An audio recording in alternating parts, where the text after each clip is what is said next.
ഇന്ന് നവംബർ മാസം 10-ാം തീയതി പരിശുദ്ധ കത്തോലിക്ക തിരുസഭ സഭാപിതാവായ മഹാനായ ലയോ മാർപ്പാപ്പയുടെ ഓർമ്മ തിരുനാൾ കൊണ്ടാടും. ലയോ റോമായിൽ ജനിച്ചു. വിശുദ്ധ സെലസ്റ്റിയൻ മാർപ്പാപ്പ അദ്ദേഹത്തെ റോമൻ സഭയുടെ ആർച്ച്-ഡീക്കനാക്കി. സെലസ്റ്റിയൻ മാർപ്പാപ്പയുടെയും സിക്സ്തസ് ദ്വിതീയൻ മാർപ്പാപ്പയുടെയും കാലത്ത് അദ്ദേഹത്തിന് തിരുസഭാഭരണത്തിൽ നല്ല പങ്കുണ്ടായിരുന്നു. സിക്സ്റ്റസ് മാർപ്പാപ്പയുടെ കാലശേഷം ലയോയെ മാർപ്പാപ്പയായി തിരഞ്ഞെടുത്ത് മെത്രാഭിഷേകവും നൽകി. ഒരു പരീക്ഷണ കാലഘട്ടമായിരുന്നു അത്. വാൻഡൽസും ഹൺസും റോമ സാമ്രാജ്യത്തെ ആക്രമിച്ചു വരികയായിരുന്നു. നെസ്റ്റോറിയൻ പാഷാണ്ഡതയും പെലാജിയൻ പാഷാണ്ഡതയും ആത്മാക്കൾക്ക് കൂടുതൽ ദ്രോഹം ചെയ്തുകൊണ്ടിരുന്നു. ഈ പാഷാണ്ഡതകളെ ലയോ ചെറുത്തുവരവേ പുതിയൊരു പാഷാണ്ഡത പൊന്തി വന്നു, ഏകസ്വഭാവവാദം.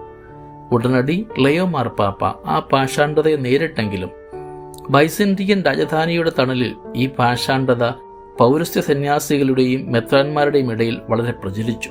3 കൊല്ലത്തെ നിരന്തര പരിശ്രമത്തിന് ശേഷം കാൽസിഡൻ സൂനകദോസ് ഈ പാഷാണ്ഡതയെ ശപിച്ചു. പിതാക്കന്മാർ വിളിച്ചു പറഞ്ഞു, പത്രോസ് ലയോ വഴി സംസാരിച്ചിരിക്കുന്നു. അധികം താമസിയാതെ ഹൺസ് വർഗക്കാർ അറ്റീലായുടെ നേതൃത്വത്തിൽ ഇറ്റലിയിലേക്ക് പ്രവേശിച്ചു. പല നഗരങ്ങൾക്കും തീ വച്ച ശേഷം അവർ റോമായുടെ നേർക്ക് മാർച്ച് ചെയ്തു. ലയോ മാർപ്പാപ്പ അറ്റീലായെ നേരിൽ കണ്ട് മടങ്ങിപ്പോകാൻ പ്രേരിപ്പിച്ചു. അദ്ദേഹം മടങ്ങുകയും ചെയ്തു.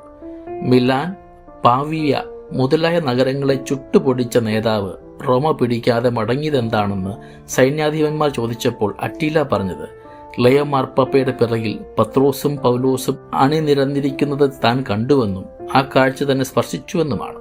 2 കൊല്ലത്തിന് ശേഷവും വാറ്റൽസ് റോമ ആക്രമിച്ചപ്പോഴും ലയോ മാർപ്പാപ്പ നഗരത്തെ സംരക്ഷിച്ചു.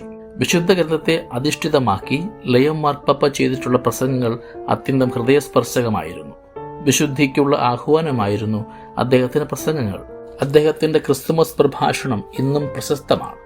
പ്രാചീന മാർപ്പാപ്പമാരിൽ പാണ്ഡിത്യം കൊണ്ടും ഭരണപാടവം കൊണ്ടും വിശുദ്ധി കൊണ്ടും പ്രശസ്തനായ ലയോ മാർപ്പാപ്പ 21 കൊല്ലത്തെ വാഴ്ചയ്ക്ക് ശേഷം AD 461 അന്തരിച്ചു.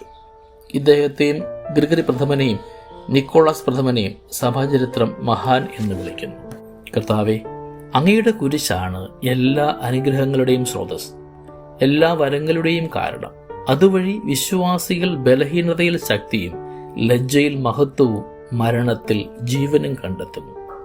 അനുദിന ജീവിതത്തിൽ വിശ്വാസം നഷ്ടപ്പെടുത്താതെ ക്രിസ്തുവിന് പ്രിയപ്പെട്ട മക്കളായി ജീവിക്കുവാൻ നമ്മളെ ഓരോരുത്തരെയും യോഗ്യരാക്കണമേ എന്ന് നമുക്ക് പ്രാർത്ഥിക്കാം.